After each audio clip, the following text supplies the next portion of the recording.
Hi guys, my name's Anna, you're watching simcue, and without further ado, let's get into this video. So Lena suggested/requested more Japanese builds. We did do the bathhouse from Spirited Away, but I already had that planned before I saw the comment. So I thought it would still be very nice to delve into some more Japanese architecture because I myself like it very much. You specifically asked for a Japanese garden, and I hope that you're okay with us turning that into a very big garden in the sense that we are making a Japanese park. And I think we'll have plenty of time to talk about Japanese parks. So for now, I just want to comment on what you're actually seeing me build right now. Because here I am creating what is supposedly the front gate, and it is going by very fast because I already tried this once, but then I got some really weird angles that kind of screwed up the footage, and it was only like 10 minutes to redo it. So this is me redoing the gate that I already built, which meant I knew where everything was going. So it's going by quite fast. In general, at least in my experience, the parks are completely closed off and then have multiple entrances, sometimes in the form of a very nice decorative gate. And then at least in Tokyo, there's usually a small entrance fee, somewhere between like what would be the equivalent of like $2 to $5. So I knew from the beginning that I also wanted a very grand gate, and I also wanted it to look like it could be closed off, which is why we have these like massive doors that I created. It went by a little bit fast, but basically I placed a wall and then I took this decorative item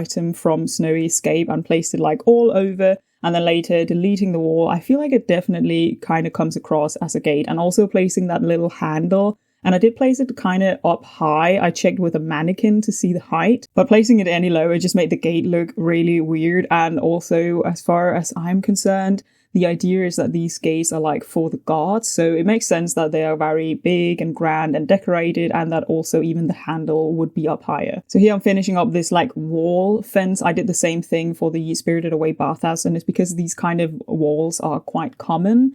So I just did a regular half wall and then placed these like awnings from Snowy Escape, and then finish them off with this roof piece from Cottage Living. And we're now jumping ahead to the upper left corner of the park, where we're going to be building like the focal point, which is this pretty big pavilion. And this pavilion is directly inspired or trying to be a replica of the one you can see in the Shinjuku Gyoen National Garden. And I knew I wanted to incorporate this build because I went there and saw it myself, and it is just so gorgeous. And it also meant that for once I could actually show you some reference photos. I visited Japan back in 2017, and I don't know if I had forgotten or I never really looked up the story behind this pavilion. In English, this is called the Taiwan Pavilion, which definitely explains the roofing because it's very clear that it is like more of an Asian architectural style, but it didn't really seem very Japanese to me. And it's because it's not really. So the story behind the pavilion is that it was built to celebrate the wedding of Emperor Showa in 1924. And I tried to look up if he was married to someone from Taiwan or with a Taiwanese background, and I couldn't really figure that out, so I don't know why it's the Taiwan Pavilion. But what I did find out was that it was paid for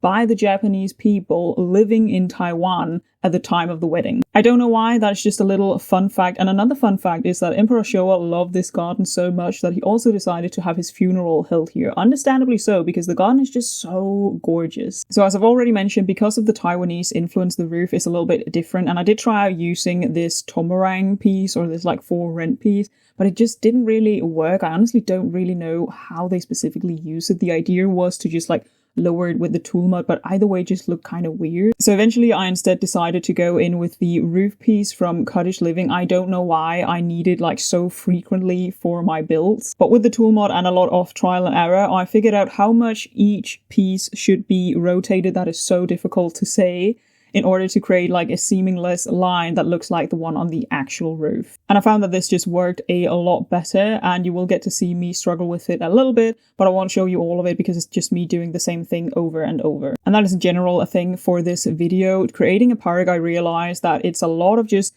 placing a lot of landscaping that at the end looks very nice, but in video format is very repetitive. So a lot has been cut. I think in total this was like 6 or 7 hours of footage. But if you are ever curious, you can always find in the description how long it approximately took me to make each of the builds that I do. So for this park, I also knew I wanted to play around with the terrain tool, even though, to be honest, I'm not actually very good at using the terrain tool. When I see other people use it, I'm always very impressed with how natural they make it look. and also how well they incorporate it into their builds. But I knew I wanted to use it for the park because what is a Japanese garden without its ponds and lakes and small bridges? And for a moment I thought it would also be cool to have some uphills and some downhills to make the park a little bit more dynamic, but then I remembered that I'm just not good with the terrain tool. So it's very flat and then there is a lake. So when I am done with creating the lake and make it look as natural as possible, we will of course be coming back to add so many plants. I went in and built our little bridge. Since I wanted this bridge to be usable by the Sims, I built it using platforms, which I do think actually worked out quite well for such a small bridge. But the regular fence was just a little bit too big and looked out of proportions for such a small bridge.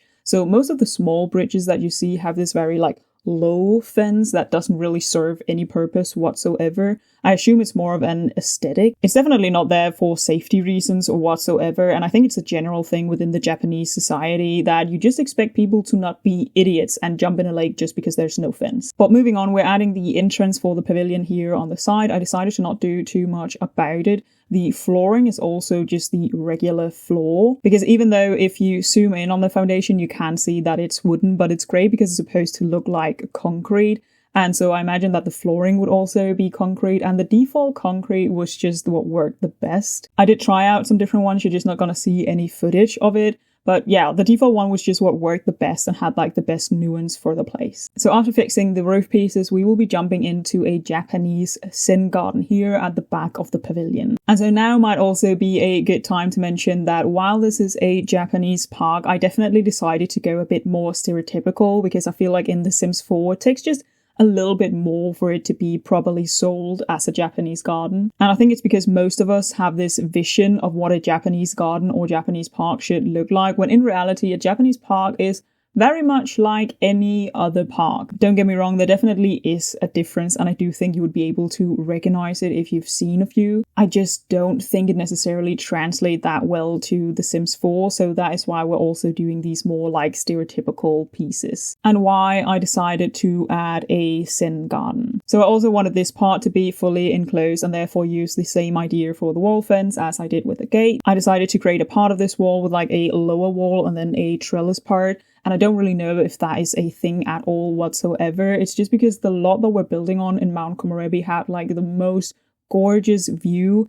And I thought it was such a shame if you actually accessed the Zen Garden and then all you could look at was the wall. So that is why I decided to add that. I don't know if that is in any way accurate, but that doesn't really matter. At the end of the day, it's just The Sims 4. But since I also wanted to close off the back, but we had the pavilion with the pillar foundation, I found this debug wall and added in, and then with a little bit of plants, I actually think it comes together quite well. And of course we want a gate for this as well, so I found this little debug gate and also added in a fence. Because I feel like this Zen Garden would actually be closed off to the public and you can just sort of walk up to the fence and have a look. And I've now experienced with multiple builds finding the need for a do not enter sign. And considering how many random things we have in the base game, I do not understand how we don't have a do not enter sign. That just seems like a very simple little item. Anyway, since the Zen Garden sand, I don't really know what we should call it, but it only comes as a flooring, so that's why we have that weird gap between what is actually the flooring and then the debug wall. So while I don't think this would be very common in a Zen Garden, I did decide to just close off that gap with a lot of landscaping. And even if it's not very accurate, it at least looks pretty nice, I think. But we will also be doing what I think is more of a traditional Zen Garden landscaping, which is just a lot of stones. And then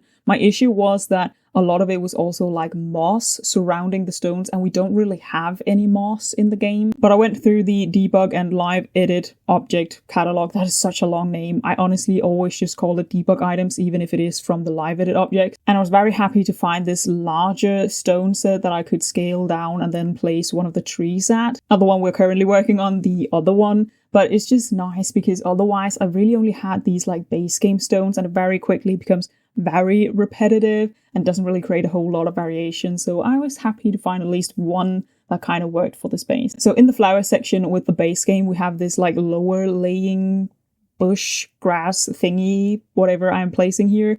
And it is what came closest to looking like moss, I thought. So that's what I'm trying to replicate here. And then adding a few stones and then calling it a day because I didn't really want to overdo it and add too much. I will admit that I didn't really look into Zen Gardens, like the reason for them or the story behind them, but looking at a few pictures, I do think it turned out quite nice. For the pavilion, I just added a few corbels and then also some chess games because I realized that otherwise your Sims actually had absolutely no reason to come here. So that is also what you can find at the pavilion. From here, we will be jumping into the terrain paint. You're not going to see everything. I'm just going to show you bits of it. And what you can also see is just me having placed a lot of items from the debug catalog so that I always have them on hand. But the terrain paint was actually such a bother, not to do it the first time, but the second time, because at the very end, luckily, I had almost just saved. The game just crashed. And then I unfortunately, for the first time, experienced the terrain paint glitch where the terrain paint has just like deleted itself. And then I had to redo it all, which was kind of easy, sure, but just such a bother. So the bridge you saw me adjust is a debug bridge from Snowy Escape. It's actually quite big and I just scaled it down a lot. The bridge is just for looks. Your sim are not able to use a debug bridge, but I mean, look at it. It looks so good, so I of course wanted to add that in as well. So in Tokyo, we also went and visited the Imperial Garden that just has a lot of ponds, and luckily I had some photos of it that I will also show you. And a lot of the ponds were just surrounded by this like lower laying bamboo fence. So I was happy to find that Snowy Escape did come with a debug bamboo fence, this one that I'm currently working on. I sized it down quite a bit and then also lowered it with the tool mod because it is just this little lower laying fence that doesn't really have that much purpose to it, to be honest. And then all the way the ponds are just like the nicest landscaping. So we're trying to do some different things. We kind of have 3 different areas separated by bridges in this park. So for this area, I'm actually just using like a base game shrub, would you call it that? Maybe. And then also these lower laying plants, which I absolutely love. They just tie every landscaping together. But I think what really sells it is when we start adding all of these big trees, making this little walkway around the pond just seem a lot more private and intimate. And while I have seen that in European parks as well, I just feel like it's much more common in Japanese parks. So it's very important for me to include that in this park, even though your Sims are not really going to appreciate it and they're not really going to go for walks around the pond, but the idea is there. And all of these trees and bushes also just help enclose the park instead of needing another fence. But we are creating a small second entrance. This is the same gate as I used for the Zen Garden, and then this open gate from Cottage Living, so that it looks like it can be closed off. And yes, this is very low security. This park would be very easy to enter if you wanted to. But I feel like in general in the Japanese society, there's just a lot of faith that people add accordingly and don't really break the rules. So for the second part of the lake, I'm using these gorgeous big leaves that comes with Snowy Escape in the debug catalog, and then mixing it in with bushes from Cottage Living and maybe also a few from Get Together. And those are actually the only 3 packs that this park end up using. In the beginning, I was thinking of making it only base game and Snowy Escape, but then, you know, I eventually ran into just having to use a few teeny tiny items to pull off the look I really wanted. But basically Get Together was added because I needed that one corbel for the gate and also for the pavilion. And then Cottage Living was added because I needed that specific roof piece to create the fence. So I might have ended up also using other items from the pack because I might as well, since they've already been added to the build. But I just think it's kind of funny that it was those like 2 specific pieces that I needed to feel like I could really pull off this build and make it look like I wanted it to. And I feel like specifically with those 2 packs, that just almost always happen. I use them so often, even if I do builds that don't really match the style that came with those packs. There's always just like one item that I need. But we are now working on the lower left corner, and this is where we're going to make more of a park area because I did want this to be functional as a park. So I feel like in Japanese parks, it would be more common to just bring your own like picnic blanket. But since I don't really have that in The Sims 4, I think it only really comes with Lovestruck. I just decided to add like benches, and I think that works absolutely fine. Now, to my surprise, it seemed that grills actually weren't a requirement, but I did add them so that your Sims have a food source as well. And then what you're seeing on the left is just a small toilet situation. And then from here, we're basically just doing more landscaping, more terrain paint, and eventually some final touches to finish up this park. which means it is the perfect time for a little history lesson. So the pavilion that I've already talked about is inspired by the one in Shinjuku Gyoen National Garden. And this park was originally a private residence for Lord Naito, which I am probably butchering that pronunciation, but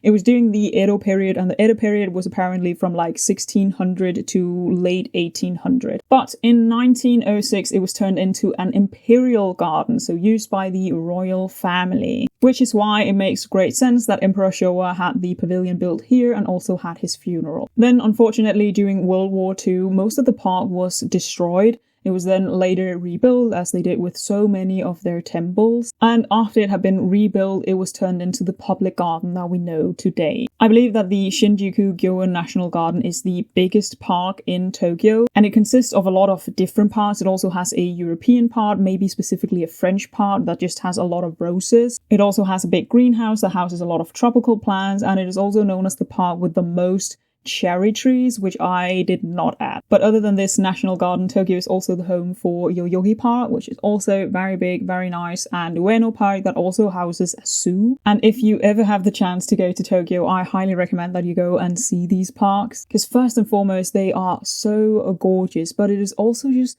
absolutely unbelievable how you have a mega city like Tokyo, but you also just have some of the largest parks I have ever seen. And while it's sure really cool to go and visit all of these other sites around Tokyo, which is more touristy, the thing with these parks is that they're very commonly used by the Japanese people themselves, because like any other park, they are just an escape from the always hustling and bustling mega city that Tokyo is. And with that, I think I'll leave the voiceover here and just let you enjoy the beauty shots of this park.